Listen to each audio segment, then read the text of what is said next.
And then he said, don't wish it was easier, wish you were better. Don't wish for less problems, wish for more skills. I can't catch a break, guys. Yeah. Get them the fuck away from me. I can't be around those guys. People think, oh, well, cleaning your room, that's just a cliche. It's like, yeah, really, eh? Just go ahead and try it. If people had any idea how powerful sleep is for healing from anything, and the fact that it's free. My mind is absolutely bulletproof, solid as a rock. Podcast. And we're live. How are you, Paul? What's the crack? Not much. Thanks, Brandon. Thanks for having me on. Good to see you. Having you back. Yeah. So this is our second time trying to record this podcast. We did it the first time, and unfortunately there was some audio issues, some internet issues. But you're back now. That's the main thing. Yeah, my plan to not do the podcast has not worked out. You've actually found me out and got me back on. So Hey, cool. You had somebody fiddling with the wires in the background. Exactly, yeah. I was getting one of the kids to fiddle with the computer and the Wi-Fi to make sure he couldn't hear me properly. It was just rustling some tin foil on the... Something like that, yeah. So, Paul, it's a pleasure to have you. Obviously, you are the Kickstarter king as of current. So, basically, guys, for those who don't know, just before Christmas, myself and the gang of Fighting Fit had a little challenge we decided to call the Kickstarter Challenge. And essentially, it was, was it 12 weeks? No, it was 6 weeks. 6 weeks, yeah. 6 weeks to lose 1 stone. Yeah. And Paul, how did you get on? No. Okay. Yeah, in the first Kickstarter, I started off at 95.8 kg. And I think after the first Kickstarter, I was down just over 7 kg. Okay, good man. But there was you guys at Fighting Fit ran another one just before Christmas, so there was 2 kind of ran back to back just in the lead up to Christmas, which was excellent because it was great to try and get in shape for the Christmas season. And you know, you're going to be meeting your mates. Obviously, pre-corona, we were meeting our mates and being able to be social and stuff like that. So that was kind of a good motivation there. Yeah. So just before Christmas, I think I finished in at around 82 or something like that, or kgs. So I think it was quite good to have that, but I think it was just a case of getting motivated and getting back into the gym, getting training. The Kickstarter then ran after Christmas as well. I think at the Christmas party, I think we had like 32 pounds I had off at that stage. So that was within a 12-week window. So that was it was a big achievement, but it was definitely not achievable without Fighting Fit having my back, you know. So I'm still learning, still trying to keep on that journey, but it's getting harder now to shift those pounds at the minute. I mean, obviously it's the same with building muscle. You know, it's like the first few pounds kind of come on easy, but after that, then you know you really start slowing down. I mean, your body you kind of reach your upper limit. You know, so you can't expect to lose weight. And even saying that, it's like obviously for at least aesthetic purposes, that's not the goal. You know, the goal is to be fit and strong and be healthy. I'm taking that out. I'm hearing myself in both ears. Obviously, the goal is to be fit and be strong and be healthy. And you know, after a point, losing body fat once you're healthy, you know, it just defeats the purpose. You know, as well as that, you know, it's like I'm kind of against the whole mindset of just being shredded all year round, unless it fits comfortably into your lifestyle, like because you know it's mind, body, soul.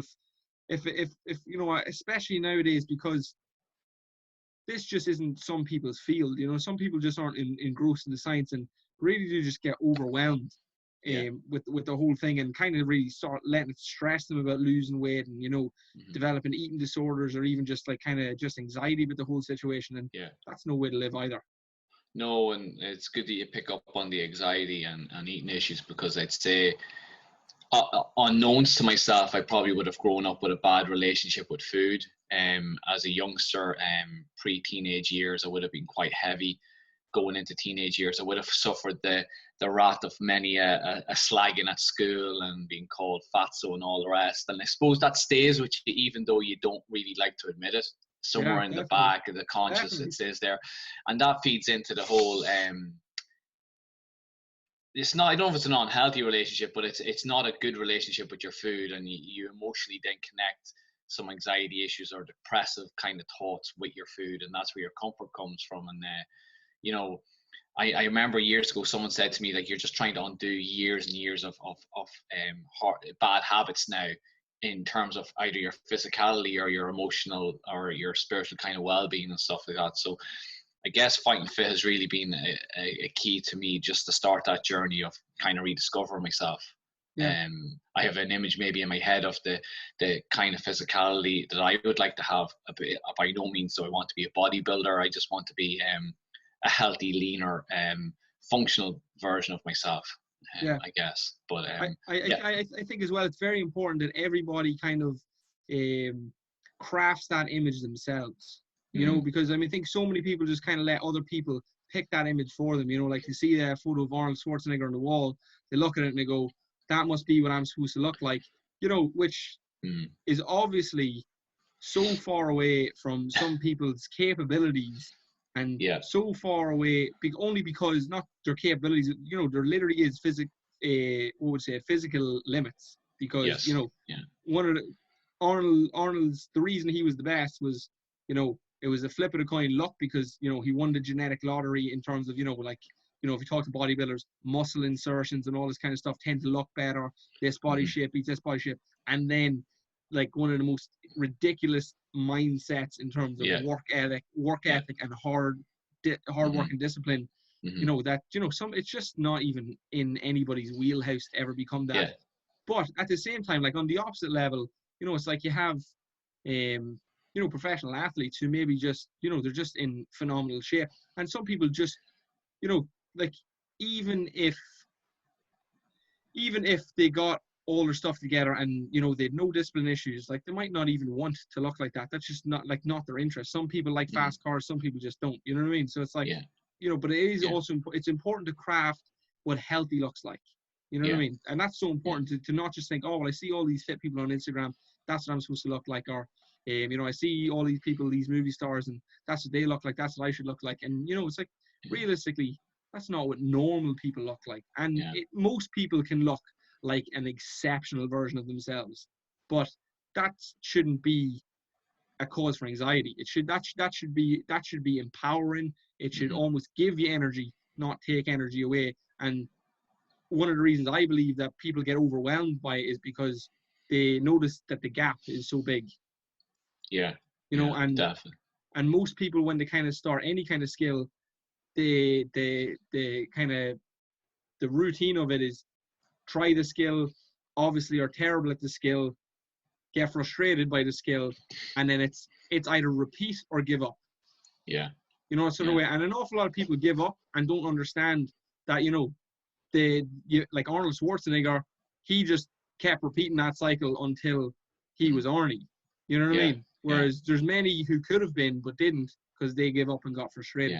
And obviously you're one of the people who decided, you know what it is, despite the fact that I was fatso growing up, I'm aware enough and I've done enough self-study to understand that there is a way forward, and I'm just going to have to put in the time.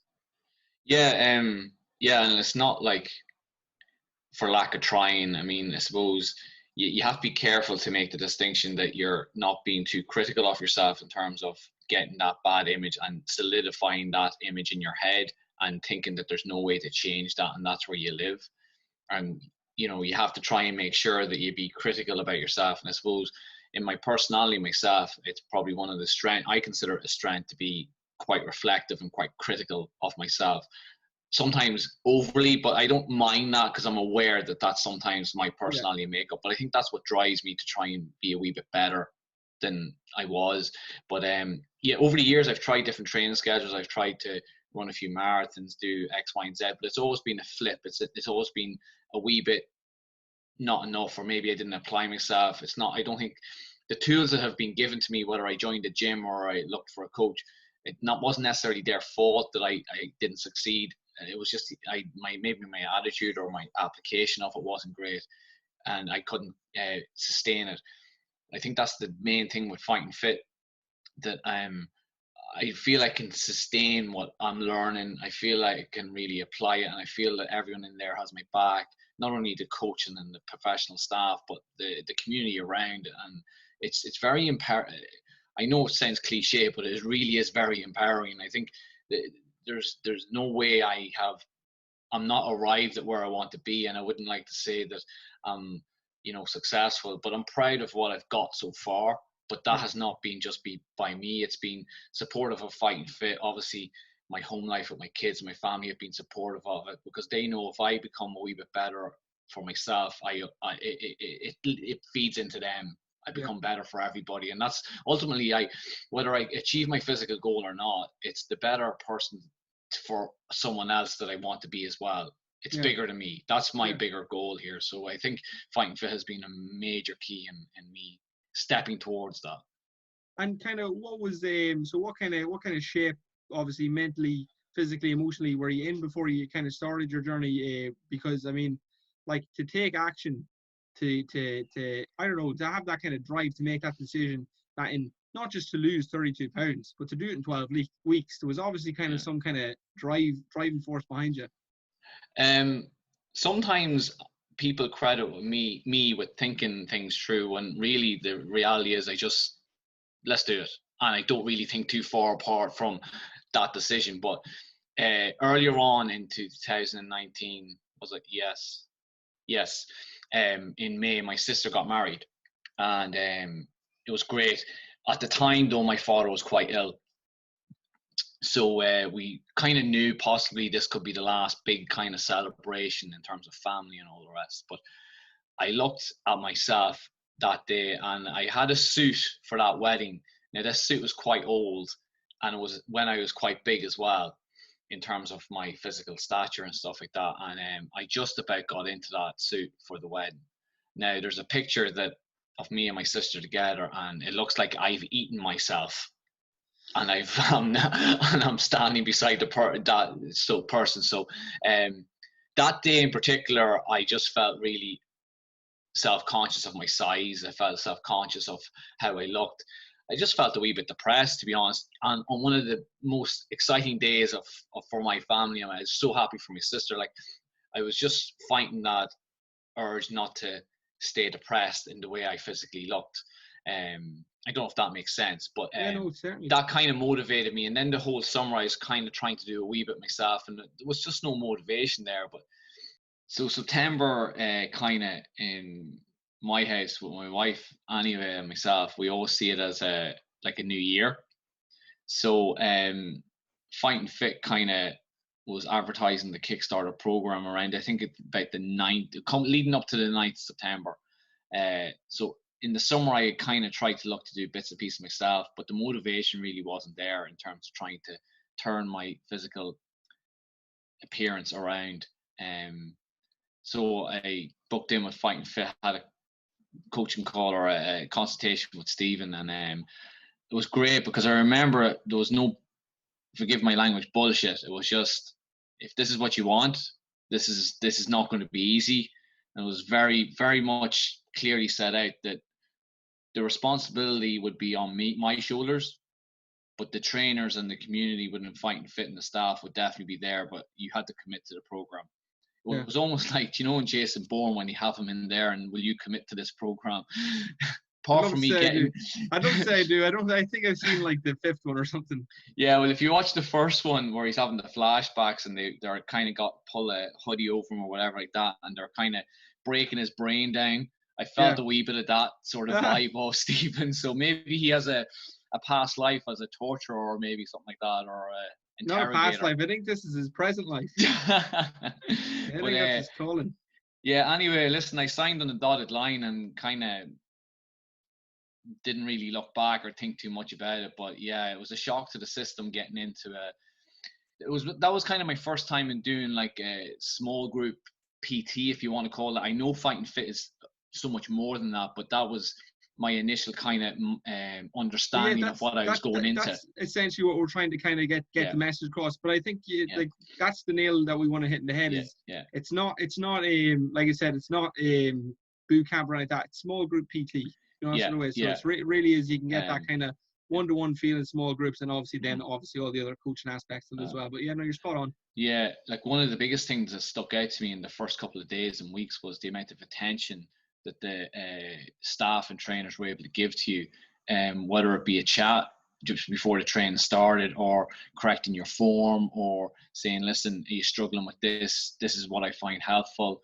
And just being able to give you a few stretches and a few mobility things, and they could spot things out straight away, especially yourself. Like you could see that, for me anyway, my shoulder mobility is something I'm going to have to work on for a long time. It's so tight, but you spotted that straight away and were able to give me modifications for different things and takeaways for home and stuff like that, in terms of stretches and stuff like that. So you always got, every time you went in there, you didn't just get your training session or something that you needed to get, you got that something extra as well from the trainers to take away, because you knew they cared about you, and then they were always checking in as well. But then you also got to make a few friends as well, like that. I mean, I don't have a huge circle of friends in my life particularly, and you know, that's probably more my introverted ways than anything else. But I really do feel like I belong in there. I know that sounds kind of soppy and stuff, but you have a great ethos in the place, really welcoming community. So I think that all these things kind of aligned to make this period of me trying to go for my physical wellness work for me. So it wasn't just a combination of my maybe determination to just go and work out. It was all the other support systems that Fight and Fit can give you. Not just the attention in the training session, but all the other stuff that goes with that. Yeah, I completely agree. But also, I think you sell yourself a little bit short, because I know, obviously, look, it's just like everything else. You know, some will and some won't. Some do and some don't. You know what I mean? That's just the case. Unfortunately for you, you know, this was just a time in your life where you were a doer, not a don'ter. Yeah. You know, and like I said, that really stands to you, because you really do need to be ready. You know, you need to be ready to do the work. You need to be in a position where you're going to make the sacrifices. You know, you need to be in a situation where you're mentally fortified enough to that when you hit a little bit of resistance, it doesn't buckle you. You know, that sort of way. And that when somebody gives you something to do and they say, oh, by the way, this would be helpful, that you're in a position that you go, oh, okay, I'm in a position where I'm ready to accept help. You know, whereas I feel like some people are drowning in their situation, and it doesn't matter how many times the hand's offered to them. It's not that they won't take it, because obviously it's not a literal hand. You know, they're just not ready. You know, some people just aren't ready. And I always kind of come back to the 12 steps program. You know, step one, admit there's a problem. You know what I mean? You have to admit that there's a bloody problem. And some people think, oh, well, I've signed up to a gym program and I'm admitting there's a problem. It's like, but I don't think you're actually admitting that you're the problem. You know what I mean? I don't think you're admitting, you think that the fat has happened you.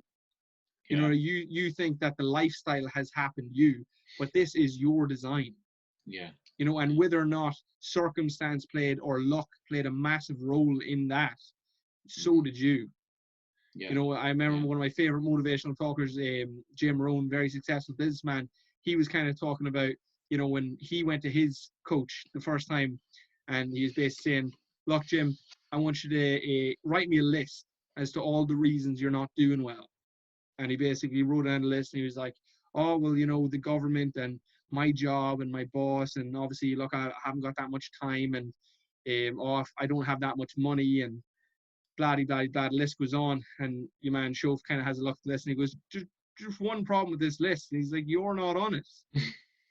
You know, you're not on your own list. And that's so important, and that's really scrap everything else and just write you. And it's extreme ownership taken, because at the end of the day, nobody does the work for you. No. So there's no point in putting all these kind of things in place, because if this would change, and if this would change, and if this would change, and if this would change, it's like, that's great. Yeah, it's brilliant. It'd be really nice if those things would change. But what if they don't? Yeah. You know, that's best case scenario. Best case scenario is they all change for the better to suit you. Yeah. But what if they don't? No, you're right. But I think you're correct. If you can start with yourself. If you change that bit and are aware of that bit, I think all those other things naturally line up for you anyway and start to change, because you can then see, well, I'm checking off with myself and making sure I'm taking the ownership and responsibility. Right now, I can maybe consider maybe my financial situation. Now maybe I can consider my time management situation. and you just get a better focus and a better clarity around those things. And that's another thing. Like, listen, I'm in the second half of my life in terms of I'm in 41, and I'm still learning. And that's one thing I don't want to come across like, I am suddenly a guru here. I'm constantly learning, and it's some of these tips that I've heard over the years that Fight and Fit in yourselves kind of try and instill in your clients. It's not that I haven't researched them or maybe looked at them a wee bit myself in my coming up to this point. It's just maybe I haven't had the attitude, well, they're the professionals, maybe I should take on board what they're saying. It's not about you. I don't need to quality check what you're telling me in terms of, I believe it, I can see it. Do you know what I'm saying? Yeah. The product you're selling me, you don't really need to sell it because it's so evident when you walk in the doors of Fight and Fit. Yeah, but that's what's funny when you said that. It's like, I also don't claim to be a guru. Like, I'm half your age. You know what I mean? But yet, no, people come into me from my quote unquote, they'll just listen, like, my advice. It's like, It's not my advice at all. This is advice that was given to me. These are age-old principles. Yeah. You know what I mean? It's like, I don't even have these things perfected. But I tell you what I do is I have the sense enough to listen to people far more successful to me. And I know as like I am just at the beginner. I'm an amateur at this stuff. But I know because I put these principles into practice at an amateur level, and I've jumped up into an intermediate level, or a beginner to intermediate, whatever it is. This has helped me climb the ladder. And like, I remember when I first started this job, obviously, like, people like yourself, obviously much older than me, not much older, but you know what I mean? Like, I started this job when I was like 19. So when I first got into this job, I was working with people who were maybe like 35. So they had so much more discipline, so much more life experience, so much more wisdom than I did. So when I gave them these principles, they ran far further with them than I did. Yeah.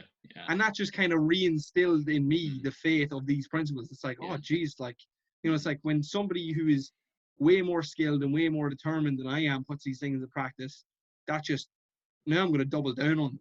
Yeah. Through it. And like I said, then obviously I've got role models, and you hear, like you said, again, Arnold Schwarzenegger, for talk's sake, the training principles are there in simple practice. Like you said, it's a done deal. It's just about basically then, and I suppose that's the exact thing that you say. It's like, it's just having the faith to believe that it's going to work. And I don't think you can have there's two areas you need faith in. And I really do believe that 90% of people do not have a failure in faith of the process, but a failure in faith in themselves. I really do feel like that's what really lets people down, like, is the fact that they don't believe that they can adhere to the program. Because I've had so many people fail the program that I've said, oh yeah, look, the program's fantastic. And obviously I'm kind of thinking, I know. But it's like, it's their way of kind of saying to you, it's like, look, it's not you, it's me. And that's so sad. Because they're just right. It's like, and I wish that wasn't the case, because I remember when I first started, I was like, no, I'll change the program. Look, we'll do it this way, we'll do it that way. It's like, I would have ran laps for people if I bloody could burn the calories for them. I would have done it. But you just can't. No, it is. It's like, I mean, even though I think everyone's growing up in different ways, but like, definitely for me, we're looking back on it, like, even now I'm still trying to just do a wee bit a day. And there's different things, like, maybe in the past, my mindset, like, I'm not saying I would have done things perfect, but I would have had a perfectionist thing that would have been a roadblock, a mindset that if it's not perfect, well, then what's the point? Or that would stop you. So maybe when you're talking about people not being able to do the program or whatever, it's that case of, well, if I can't perfect it, it'll fall short of my mindset. Therefore, it's going to be just a domino effect and keeps them stuck. I know for me, it's been a roadblock in my life that I'm just having to learn to let go of, because sometimes just getting it done is that step you need. Sometimes that's just a wee step of keep moving forward, and that's all you need. And then you build. Legitimately, 100%. I can tell you, Stephen built this business on that exact principle. He calls it imperfect action is better than no action at all. Yeah, And no, honestly, me and Stephen or me and Jen, sorry, kind of looking at Stephen doing this, obviously caring about him and trying to help, would in the early days kind of be like, oh, but what about this, or what about that, or what about this, or it's like, oh, geez, that needs tweaked. And his attitude was, move forward with it, we'll fix it later. Yeah, yeah. Because otherwise, we will be more forward along. Yeah, no, it's a powerful thing that, as I say, like, I mean, I there in 2016, I went back. I took a kind of a career midlife crisis sort of thing happened in my life where I wanted to go back and study. So just finished my studies there to become a primary school teacher. So when I went back then, it was kind of like my academic ability is really, I wouldn't put it very high, and it was going to be a major challenge. But I just had to learn that, whatever I could get done, and even talking to the lecturers and saying, well, I don't fully understand this topic, I can't really do it 100%. And they're like, stop trying to have it perfect. Just dive into it and just do your best. Just get it done and just, follow the steps and see what happens. It doesn't have to be 90% result all the time. 80% or 70% is still better than no percent. So if you're going to just say, if it's not perfect, I don't submit it, then you get 0% for that test. And that's probably the same in life. If you're not going to really apply things, you're just going to get 0% all the time. So you have to kind of just, which is better. And even a baby step, even a walk.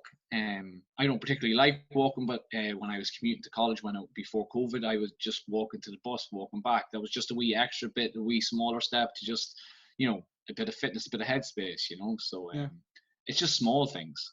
Yeah, it really is. Honestly, it really is. It's the little things, and as you said, just kind of daring to fail. Like it doesn't like we call like you said, the perfectionist mentality.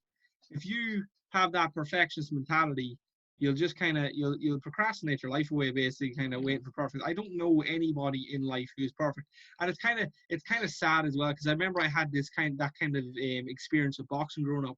I remember thinking like I needed a perfect record, and it was great for me because I won my first fight and I lost the next 4. So that really destroyed my record immediately. And then I didn't feel like that superstar who went like that, Floyd Mayweather, who went or Mike Tyson, because they were my idols growing up. So Mike Tyson, literally undefeated, knockout after knockout after knockout, and that's just kind of how I had it in my head. And when my story broke apart from that, I didn't then go to the next guy down the line. I went from Mike Tyson to failure. Yeah, and that's some jump. Yeah, that's that's harsh on yourself as well, to be able to criticize yourself that much or whatever, or be. Oh man, I remember like my self-talk growing up. I don't know where I developed it, but it was the most. I to some extent, I think it was obviously a reflection of what other people had said, and obviously, look, when you're a kid, you get bullied, or you get not nice things said to you, and which is maybe fair enough, because sometimes I probably did stupid things that kids would be like, oh, that was stupid, and I'd take it personally, and then other sides, kids are just cruel, so I do nothing wrong, and kids would poke fun at you. So it's rights and wrongs both ways. But like you said, it's like you take these on board and then repeat them to yourself. And then you've obviously got like your physical inadequacies. Like, for talk's sake, I was at least half the size of the tallest person in my class. And then that script repeats itself. And as you said earlier on, it's like that repeated for me until I was like, even now, when I say it repeated until, it still repeats. You still have the remnants of these things, but it's just kind of having the better sense. To just not listen. And then that famous kind of saying is like, which dog are you feeding, like, within yourself? You want to put those voices or those kind of mindsets or those kind of self-talk as a metaphor as a dog. If you starve that dog will eventually just either wither away and die. And if you feed that maybe more positive dog, I know it's a pretty rubbish metaphor, but there's that kind of saying of which dog are you feeding within your kind of mindset or your. I love that metaphor, but the question I have, Paul, is how do you feed the dog? What does he eat? Well, that's a good question. I suppose it has to be positive self-talk then. I suppose if you're gonna. Sorry, but so one's, let's say one's good, one's bad. So what are they feeding on? Are they feeding on attention? What are they feeding on? Well, isn't it where your focus lies as well? That's where you're gonna. So if you're constantly thinking about, so if you're listening to yourself talk constantly, you're listening to that kind of, if you want to call it bad dog. But if you can try and replace that thinking or that attitude, and maybe give the stake of positive kind of exercise and what you're going to get out of it to that dog that you know is going to energize you, I suppose that's the way I'm kind of framing it. It's not a great metaphor, but I suppose it's just something I'm trying to, you know, I really like that. You have to like, it's like plants as well. You have to kind of feed something. We have to feed our body. I know Joe Wicks is always saying on his Facebook page that exercise energizes you. So even though you feel crap and you don't want to do exercise, the feeling and what you get out on the other side is so much worth the motivation of self-talk and the hassle of getting yourself that time and cutting out that time in your day. I mean, it's the rewards are so much better than, say it is only 20 minutes or half an hour you have. For those 20 minutes, what you get back so much more outweighs what you have to sacrifice. Definitely. And I think that's just, you have to have that mindset as well. But then also, don't overthink things. Like, when the gym was open before COVID, like, we would go down to the early morning sessions, and like, my body or my head did not want to get out of bed. It was just a case of the clothes were downstairs, change, bump out. I would literally only get up about 5 minutes or 10 minutes before I had to leave the house. Yeah. Because that gave me less time to think about what I had to do. It actually put more pressure on me to get out. That's the way to do. Yeah, I like that. So there's tricks that you try and train yourself to do, like, you know. Yeah, well, I one of my favorite tricks was David Goggins. So he kind of said you kind of have to negotiate and so basically it's kind of, you compromise. You don't give in completely, otherwise you'd end up just staying in bed all day. You kind of negotiate. So it's like, all right, we're going for a 10-mile run. All right, okay, so that's the warrior says 10-mile run. Yeah. The weaker voice says stay in bed. Yeah. So I'll meet you 70%. Let's go for a 3-mile run. And you're like, right, fine, I'll go for a 3-mile run. And immediately the barrier has went way down. Yeah. Yeah. So then you get over that barrier and you're running, you're right there for 3 miles, and then you go, ha, tricked you, we're going for 10 miles. You know?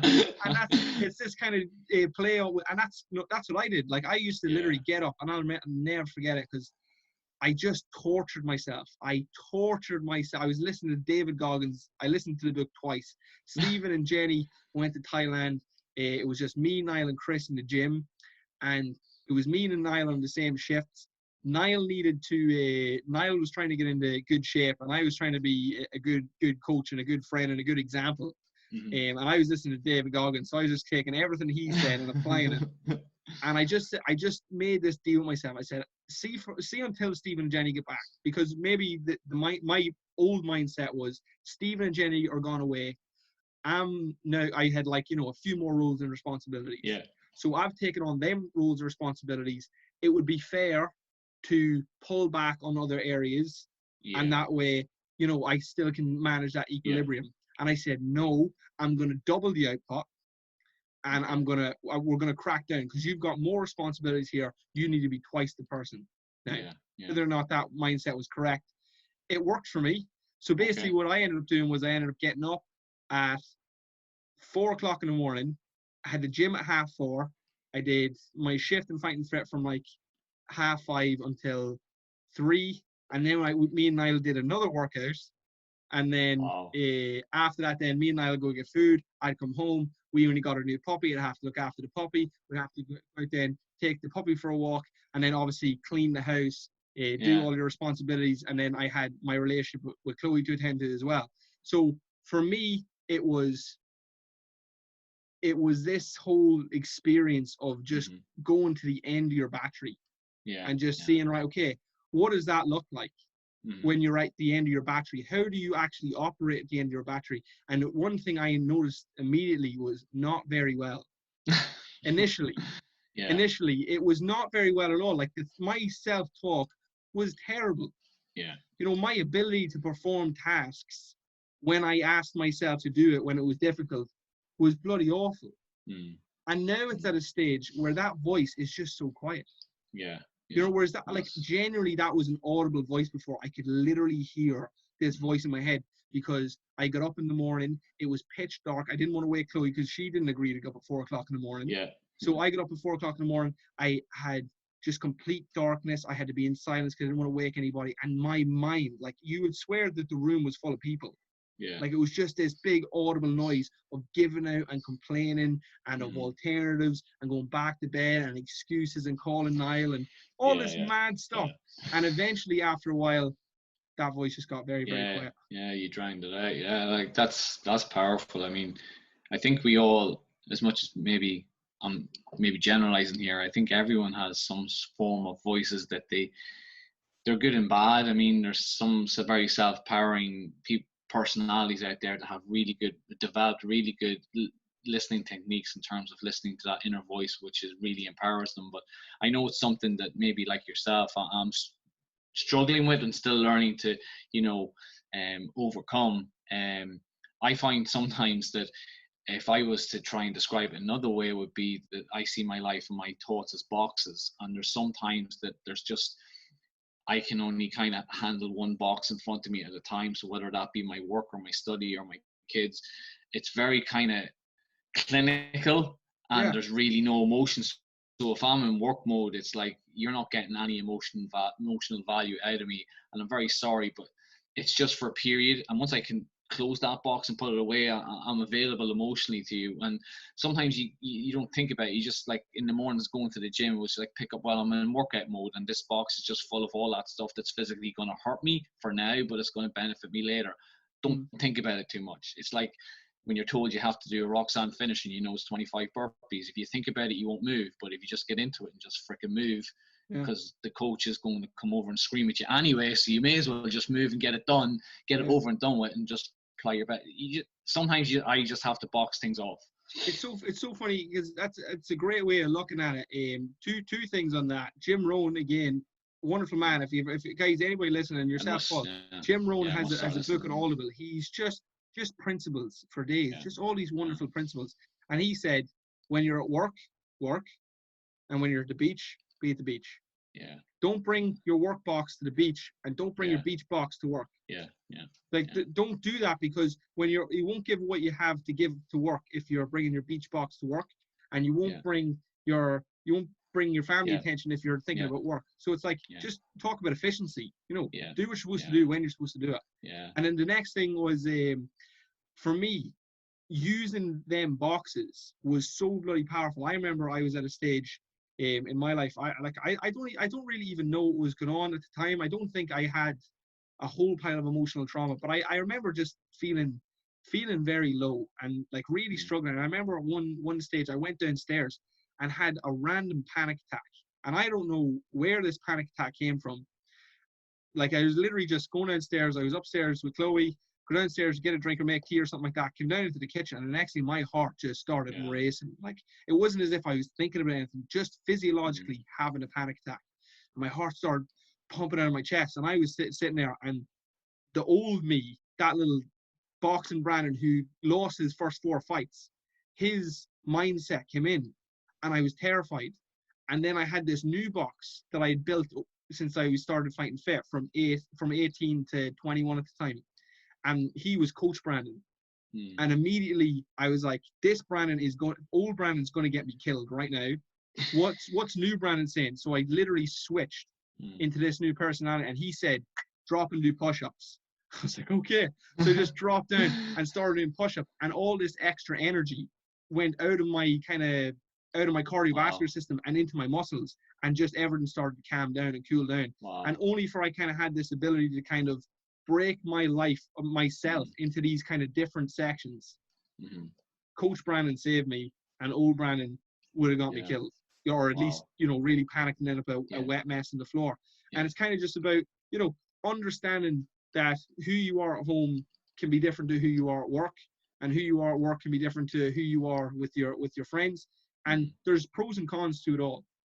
Yeah, and I think the awareness of that is cool, but also there's nothing wrong with either of those boxes on their own or together, or like, as you say, trying to not get them to cross over is where maybe the inefficiency and maybe the confusion can start. But I just, speaking from my personal experience, like I have never really listened to John. Is it John Rohn you said? Is it Jim Rohn? Yeah, Jim Rohn. I've never really listened to him, but like, you know, obviously that principle, that's just the way I describe it. That principle for me works. But listen, have I always got that right throughout my life? No. Like, I mean, there recently, earlier on this year, I mean, I was still in fighting fit, but my dad sadly passed away from cancer. But that was a real mess there, where the box of my memories, or the box of my relationship with my dad, got all muddled up.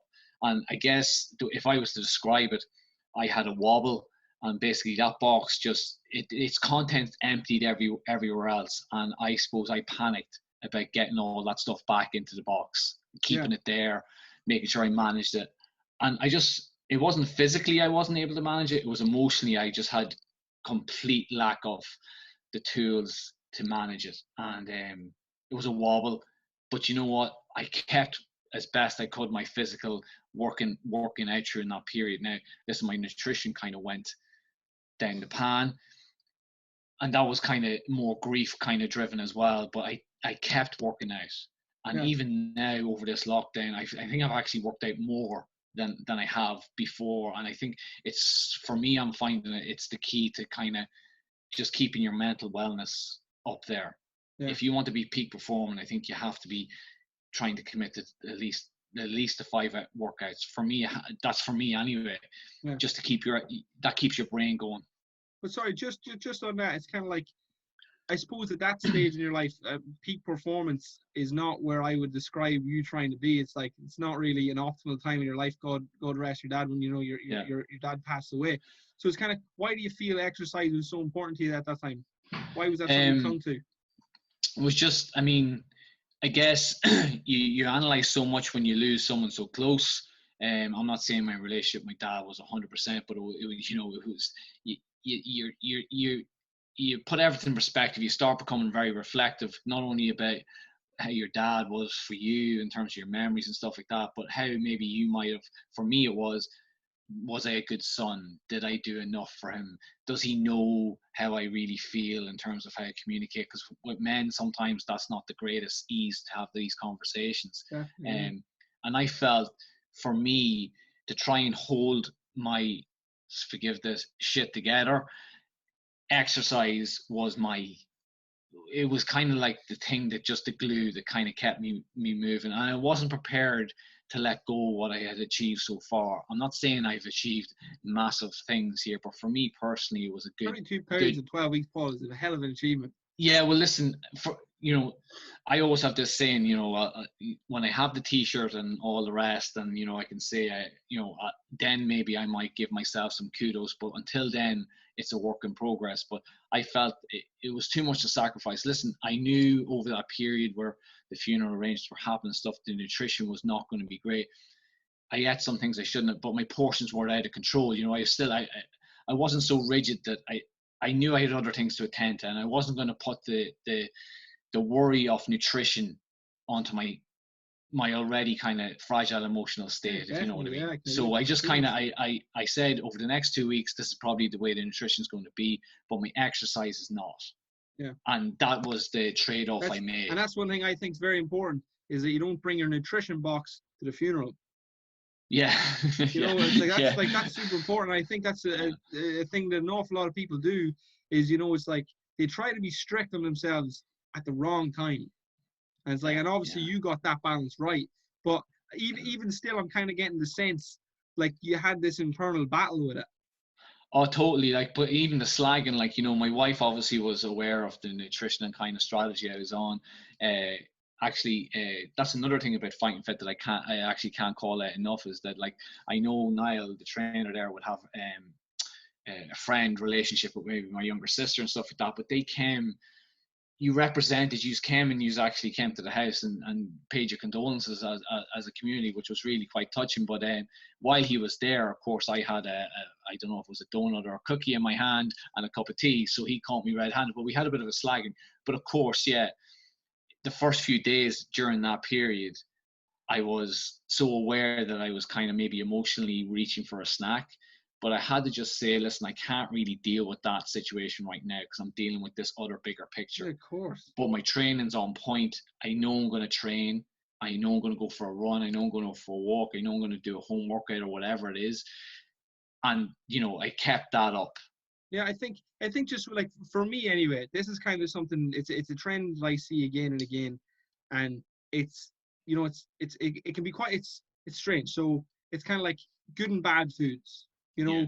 like I see, if anybody knows me, and I mean knows me, not just coach me. Everybody knows me. I bloody love cookies. If any of you guys are looking for a snack, right? Boxes have these biscuits, right? And they're cookie biscuits, and they've got a chocolate face on them. And I bloody love these things. Are they a good food? That depends. It's like, if you're looking to feel good in your mouth about food that you're eating, and, you know, entertainment, guilt for, or like, you know, wanting to not care about anything except for enjoying yourself right now, that's a great food. Yeah. You know, or another way to put it, you know, a comfort food. Yeah. You know, like that's so important to understand. It's like, food is not just nutrition, but food is also not just pleasure. Yeah. You know, I think most people swung so hard in the way growing up that food was just there for pleasure. It was there to kind of make them feel good, have the crack on the Saturday night, and it kind of all got away from them. But then what happens is they swing so hard the other side that they end up again with this mental anxiety over just eating well the whole time. And for me, it pains me to even say that this, you know, this flooded through to you when your dad died, that like you couldn't even mentally reprieve yourself a little bit to go, of course I can have a fucking sandwich. You know, it's like, who cares if I have a sandwich right now? It's like, in the greater scheme of things, like what, like me putting on 750 grams of body fat does not even factor into the equation. Like, it's not relevant at all. You know, that's the way, unless it was a case whereby, God forbid, you know, your health was at risk or something like, or you know, you're diabetic and all this kind of stuff, then maybe it matters because it's a health issue and all this kind of stuff. But yeah, it's like, just been able to have this like on and truly balanced, because some people, what they say is, and I've fallen for this myself, you know, eating a salad 3 times a week and then eating shit food the other 4 days and calling it balanced. That's not balanced. That's 4 to 3. That is not balanced, my friend. You are off balance. But generally swinging so hard into the salad game that when the time a cookie comes around, they start to get a panic attack. Yeah, I know. It's not like, and I mean, you're right. Like, I mean, you're right to call out that I still am learning from a nutritional point of view. Like, I mean, one of the tools that we're encouraged to use in Fight and Fit is the MyFitnessPal app. And I know a few weeks ago there was a really informative post put up by another member on the Facebook group was how sometimes writing stuff down can be really helpful, because it's a visual thing, not to just have your app and load up your foods, but maybe just without really thinking about it, just be able to go to like a piece of paper and say, right, yeah, that's my meal for the next day or whatever. And I know preparation is key in all these things as well, but it's about getting a good balance, as you say, but it's also about getting that you're not afraid, that you kind of are comfortable enough. Well, these are the portions that I know are healthy as well, but that I'm going to enjoy, that I'm not going to be too worried about, you know, I'm going to be super fat by Saturday, because that's not the way, you know, it works, you know, because and you can fit it in. You can fit it in across the week. And another key thing that yourself and Stephen always promote and put loads of really good information on your channels about is being that not only calorie deficit but calorie budgeting. Where if you do want to have that social event, and I know maybe that's future down the line now with COVID and stuff, but you know, if you want to bank a few calories for the weekend because you know you want to go out and enjoy yourself and maybe have that dessert for your dinner because it's a special occasion, maybe your anniversary, that you can do that. But it's about being clever as well. Like, you know, it's not about having no life. And you talk about these Kickstarter programs or these fat loss programs and you think people, oh yeah, but you just bounce back straight after it. But I haven't. I've consistent, my graph on my page, it's quite empowering when you look on that over a longer period than 6 weeks. If you, like I look back over a few months now, the graph has got a few kind of valleys and a few kind of hills in it, but generally it's kind of, the graph's going down.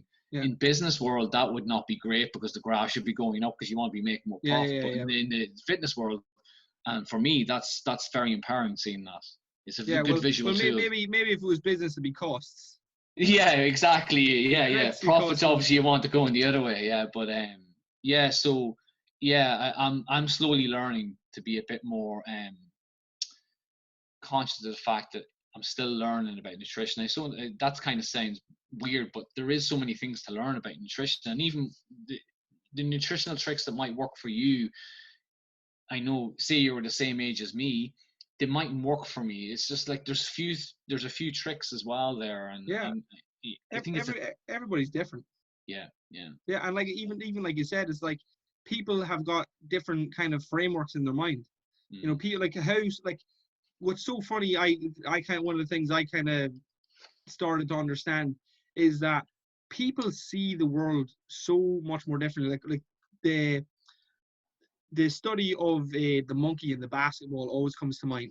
Did you ever see the study of people passing the basketball around the court, and we want you to count how many times the black team passes it around, and obviously you're trying to avoid not counting just the blue team's passes. So there's a black team and a blue team, and they're passing around, and basically then at the end of the questionnaire they go, okay, how many passes did they get? 7. 95% of them get it right. And then they go, did anybody notice anything strange happen? And maybe like 5% noticed. And it was like this monkey man dressed up, beats his chest and walks off, and nobody's seen it. And that to me is like, you could think about that for 10 years. And I think that would be long enough to think about it. Like, you see what you are focused on and nothing else. It's like you miss the amount of information that you miss when you're looking at something is literally hilarious. So when you look at a cookie, you see something, but that's not necessarily what I see when I look at a cookie. Like when I look at a gym, that's not what everybody else sees when they look at a gym. And I'm sure now you've kind of went back to teaching, so I'm sure like when you look at a school, you see so much more than maybe what somebody else would look at if they look at a school. It's just there's all these complicated layers happening at the one time. And the time spent to investigate each one of these layers, like for talk's sake, it's like, the next question could be, all right, everybody walks off the field. How many people have brown hair? What? I wasn't looking for brown hair. Oh, well, that's too bad. No, you're right. And like, it's perspective as well. And I mean, I know when we had kids, my perspective and outlook on life changed. Now they're getting older, it's constantly evolving and changing. Just like you say, I'm starting to notice different things. Like, my eldest is going to be 13 now in August, so she's fast becoming a teenager. So her outlook on life is reminding me of what I was like. I was like, all right, you need to give her a bit more slack, or else you need to be a bit more strict. But it's constantly shifting on what I need to pay my attention to. But I think the key to me being able to manage all that is if I can be physically well within myself, that I will learn how to deal with that. I mean, there's no playbook for this, and if anyone tells you there is, I think they're lying, because I think it's just you have to learn by failing and getting up and going again. Experience, exactly. Paul, do you have any advice for anybody listening? And obviously, look, our particular niche and market and audience just tends to kind of be people interested in fat loss, looking to improve themselves, looking to do a little bit better, achieve a little bit more, set the bar a little bit higher. First of all, I couldn't recommend Fighting Fit enough. I mean, as I say, I've tried different systems before. Whether that system worked or not, I think was ultimately down to my attitude. I think your attitude is the platform to take you further. I mean, famous person Zig Ziglar says your attitude, not your aptitude, determines your altitude. So I mean, that's cool. That's a very small person who has experienced some adversity in his life and has really discovered a few tips. And I think Fighting Fit definitely put you, the client, at the forefront of what they're thinking about. They plan everything and put all the support systems there. It's like you say, if you're willing to take hold of them, I can't see how you can fail, because if I can do it, and sometimes I wouldn't have a lot of confidence in myself, if I can do it, there's no reason stopping anyone else. And I mean, it's the community there as well. The trainers have your back. The accountability is key as well. I just, it's the format of as well, and I suppose the boxing element for me is very good as well. I know we're missing a wee bit of that because we're at home, but that is one thing that's majorly different about the system you have as well, and the expertise you have in the field. You have an expertise not just in personal training, but you have an expertise in that whole kind of fighting mindset, and also the skills in boxing. So if anyone maybe was in a situation, or they found themselves in a situation, or are in the situation where I was almost just 12 months ago, I would say, if you really want to make a change, if you really want to change not just your physicality but your whole holistic development, hook up with Fighting Fit and you will not regret it. Brilliant stuff. Thank you very much, Paul. Appreciate No that problem. glowing review. And then lastly, Paul, just kind of what's your biggest accomplishment to date, kind of physical or mental? Kind of just for you personally, just kind of round it all off. I love running, and running when you're heavy is one of the quickest ways to kill your body very quickly. I have done marathons in the past, and the lightest I've ever achieved to get a good time in a marathon was back in 2013. But I wasn't as light as I am now. I'm now sitting around 76.6, 76.8 kgs. When you're running on the road with that amount of weight, it's so much easier. I'm not saying I'm a great runner, but I'm a lighter runner. I'm able to go for longer. So one of my biggest achievements is being able to get out and feel good on the road. And that has been majorly impacted by the fact that I'm getting stronger and I'm also getting lighter at the same time. Yeah. I have a lot of things still to learn in terms of running properly, but I do have a goal maybe somewhere in the future of going back to the half marathon distance. So I'm now on the road to getting there because of Fighting Fit. So that's one of my goals in the future, as well as trying to cut a wee bit more. My skin has stretched because I got so far, I think, in terms of my weight, and there's still a wee bit of jiggly bits to sort out, but I'll get there. I don't know how quick, but I definitely will get there. Yeah, I think so too. Like I said, it's just about having faith, just moving forward and just understanding if you put in the work, you will at least get the best result you can. Yeah, and it's like Stephen says, the head coach, you just have to give your genuine best effort. That's something that always sticks with me when I feel really low, like I can't go for one more. Just give your whatever's left, whatever your best is left, just give it, and that's all you ask for. Like Jay, I 100 you cannot do any better than your best. Yeah. If anybody asks you to do better than your best, you run the opposite way. It's like, and like I said, anybody judges you for your best, again, run the opposite way. Like you said, it's like, be the hardest worker in the room. That doesn't mean do the most reps. It's like, and that's something I've kind of always tried. Like, and so funny enough, obviously now, obviously my own experience comes from being young. I'm still in my youth, but I know, every time I busted my ass, I made it to the top 70%. Very, very rare, if ever, did I make it to the top percent. But I always was at least hanging around with the champions for and I mean genuinely giving my best. Because there was times, especially one of the reasons why we love boxing, and I think it's one of the reasons why it kind of turned us into kind of the kind of coaches that we are, the kind of coaching style that we have, is because there was no bullshit with boxing. No. You try and if somebody wanted to bullshit me now, it would be so much easier for me to just kind of throw them into the ring and just say, here, look, you deal with that, and now I'll kind of let you know. It's not. It's like, I believe you. I'd love to believe you, because I used to cod myself growing up. Oh no, I'm doing the work, and I generally used to lie to my coach sometimes. He'd be like, did you do the extra? Oh yeah, I did the extra work. Did the run before school, and you come into the ring and you'd walk out, and the coach would be like, I know. That's exactly it, and that's just kind of it. Life will find you out. So it's like, if you're not getting the results that you want, I mean, it'd be nice to be able to say you're doing the work, but you're found out. And then the opposite side of it is, sometimes you'll do your best and you lose anyway. There's situations in life where I literally had to just I tried my absolute best. I did everything. I made all the right sacrifices, and I still ended up crying in the minivan on the way home. It's like, and you just have to deal with that. As a 15 or 16-year-old who, gave up their social life, gave up the nights out to make this genuine, honest effort, and for it still to not be good enough. That's such an important pill to swallow, because, Jim Rohn, again, he always says, it's like, sometimes you plant your seed and then, the harvest just doesn't come. Either it fell on bad ground, or the thorns just kind of tangled up your seed and choked them to death, or it didn't rain in the right spot, you didn't get the weather, it was a thunderstorm and the hail ruined your crop. Them years happen. Does that mean you're not going to plant again next year? I wouldn't advise, because then you're going to get nothing. Yeah. There's another part to that, just before, I don't want to hold you too long, but no, you're cool. Years ago when I was playing in soccer, like, I wasn't particularly skillful, but I was lucky enough to hang around very skillful players.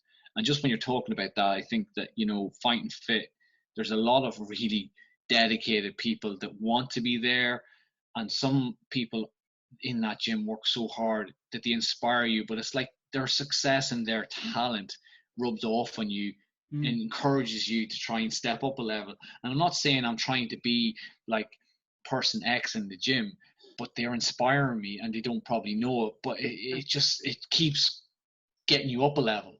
And that's one really good thing that you have there. The community, people want to be there, they buy into the ethos, and that rubs off on everybody else and just creates that really good dynamic. So that'll be another thing that I would say is different about Fighting Fit for me anyway, is that's I've never really experienced that before. I think the thing about it is that you know them. You know, I think that's so important, because, you know, it's like very easy to walk into a gym and see someone that's like, oh, I want to be like them. But it's another thing to kind of talk to them and have that little bit of relationship with them. And then you see them kicking ass, and then you're like, damn it, that's so cool. How could you be so cool and so bloody hard working at the same time? I want to be more like that. Like, it's just such a good thing to be around. And I've definitely been inspired. Like, me as a coach, like, every once in a while somebody comes in and they just have this aura about them.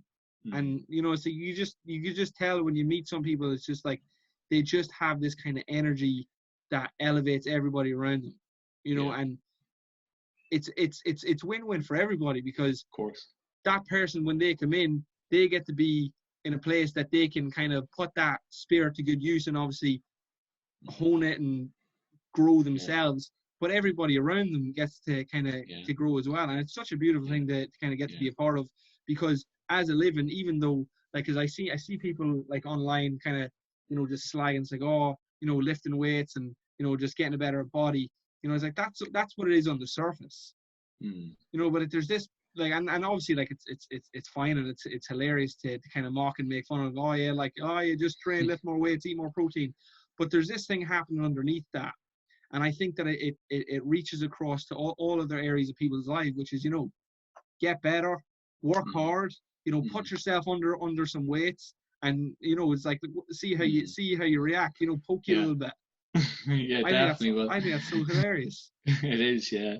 It's the benefit of the collective as well. It's like what you just said there, that when you're in a PT session, the small group, like with 15 or 16 other clients there, there's a buzz, there's an energy, there's a help, but it's the benefit of the collective. When those kind of heart rate zones all go up, or someone beside you is in the red, and you feel like you're doing your genuine best, but the sweat's dripping, it's just energizing. It's just energizing. And you have managed to be able to transfer us all online. And I know I don't always link into the Zoom live workouts, but I'm replaying the live off Facebook. And even though the coach might be talking to someone during the live session that happened maybe 2 hours earlier, I'm using that, they're talking to me. Yeah. Get up, Paul. Get another one out. Get off your ass. Your form's bad. They're talking to me. I don't care if they're saying, but it's so funny, Peter or Jimmy or Bob. They're talking to me. Yeah. It's so funny, because, like, you see, when I'm coaching a class, I just imagine this client in my head. I just picture this random client in my head, and I imagine that they're bluffing me. And I was like, come on, keep it up. And normally it's me. Who I'm coaching, and it's just a lazier version of me. And I'm just kind of coaching him up off the floor. And that's just kind of how I approach it. Because, like I said, I think we all get to that stage where we need a push. And like I said, and then the other side of it is, like, most people, when you give them a good push, like, they'll surprise even themselves. Exactly, yeah. Well, you definitely, you're my nemesis anyway. You definitely know how to push the buttons and stuff like that. But listen, you have a great professional staff there who have wonderful strengths. But you are doing a great job, and you are definitely, I can't thank you enough for where I am so far. And thanks a million for even talking to me. I'm kind of a wee bit humbled by the whole experience, to be honest with you. You're doing me silly, Paul, here. I'm bloody delighted that you decided to come and talk to us as well again. Yeah. I'm delighted that you took the program and made the best of it, and I'm really honoured and so thankful that you appreciate the kind of the time and the effort that we spend trying to create this kind of system. And I have to say, again, I can't take credit. I get constant praise, and obviously, look, I play my role. But, you know, this is Stephen's system. I think, you know, he designed this wonderful place, and he does all this research and is constantly updating it. But like I said, an awful lot of time and effort really does go into kind of making this a valuable experience for anybody who wants to make it all that it could be. And like I said, we appreciate you doing that, and we appreciate your testimony, appreciate, you know, giving us a shout out and letting people know that, you know, you do the work, the results are there. Oh, well, listen, as I say, if someone like me can do it, there's nothing stopping anyone else. So brilliant stuff, Paul. Thank you so much for your time. Really appreciate it. Thanks a million for having me, Brandon. All right, guys, we'll see you in the next one. You can catch me on Instagram at FF Movement Coach, or you can catch the host Instagram, which is Stephen at fighting double underscore fit. And Paul, if anybody wants to follow you, you're on Facebook. Yeah, reluctantly, but yeah, I'm there. More Twitter man, but Facebook I'm on. Yeah. Brilliant stuff, guys. Thanks so much, and we'll see you in the next one. Have a good one.